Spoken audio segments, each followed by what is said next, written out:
നമസ്കാരം പ്രിയമുള്ളവരെ, രതീഷ് ജാലമന്നാണ് കേട്ടോ.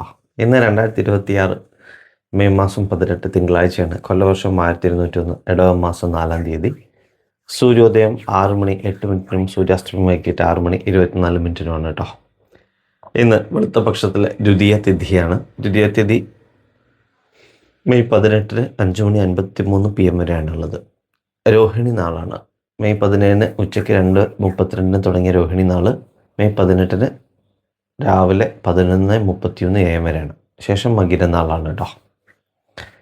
രോഹിണി നാളുകാരുടെ ഇന്നത്തെ ദിവസം കുറച്ച് ശ്രദ്ധിക്കേണ്ട കാര്യങ്ങളാണ്, കർമ്മപരമായിട്ട് അതുപോലെ ധനപരമായിട്ടൊക്കെ. എന്നാൽ ബന്ധങ്ങളിൽ ഉണ്ടായിരുന്ന ആ ഒരു എതിർപ്പൊക്കെ മാറി ആ ബന്ധങ്ങളൊക്കെ അടുക്കുന്നൊരു സാഹചര്യമുള്ളൊരു ദിവസമാണ് ഇന്ന്. അതുപോലെ വീട് വാങ്ങുന്നതിനോ വീട് വയ്ക്കുന്നതിനോ വാഹനം വാങ്ങുന്നതിനൊക്കെ ഉചിതമായിട്ടുള്ളൊരു തീരുമാനം കൈക്കൊള്ളുന്നൊരു ദിവസം കൂടിയാണ് ഇന്ന്. ശിവക്ഷേത്രത്തിൽ ദർശനം നടത്തി യഥാശക്തി വഴിപാടുകൾ, എണ്ണ, പിൻവിളക്ക്, കുവളമാല, അതുപോലെ തന്നെ വിഷ്ണു ക്ഷേത്രത്തിൽ നെയ്വിളക്ക്, അതുപോലെ വിഷ്ണു സഹസ്രനാമ അർച്ചന,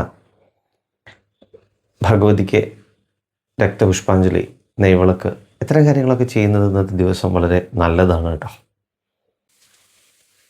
നമ്മളൊരു കാര്യമായിട്ട് മുന്നോട്ട് പോകുന്ന സമയത്ത് നമ്മളെ അനുകൂലിക്കുന്നവരുണ്ടാകും, നമ്മളെ പ്രതികൂലിക്കുന്നവരുണ്ടാവും, അല്ലേ? ചിലർ കളിയാക്കുന്നവരുണ്ടാവും, അങ്ങനെയല്ലേ? പക്ഷേ നമ്മൾ ചെയ്യുന്ന കാര്യത്തിൽ വിശ്വാസമുള്ളിടത്തോളം കാലം നമ്മളുടെ ആ കാര്യം ഇങ്ങനെ പിന്തുടർന്ന് പോയാൽ മതി. നിങ്ങൾക്ക് നിങ്ങളുടെ കാര്യത്തിൽ നിങ്ങളുടെ കൂട്ടുകാരെന്ന് പറയുന്നത്, അല്ലെങ്കിൽ എനിക്ക് എൻ്റെ കാര്യത്തിൽ കൂട്ടുകാരെന്ന് പറയുന്നത് ഞാൻ തന്നെയാണ്, അല്ലെങ്കിൽ നിങ്ങൾ തന്നെയാണ്. അപ്പോഴേ നമുക്ക് ആ കാര്യം മുന്നോട്ട് പോകാനും നമ്മളുടെ അഭിപ്രായങ്ങളും കാര്യങ്ങളും മുന്നോട്ട് എക്സ്പ്രസ് ചെയ്യാനും പറ്റുള്ളൂ, അങ്ങനെയല്ലേ? എല്ലാവർക്കും ശുഭദിനം നേരുന്നു. നല്ലത് വരട്ടെ. നന്ദി, നമസ്കാരം.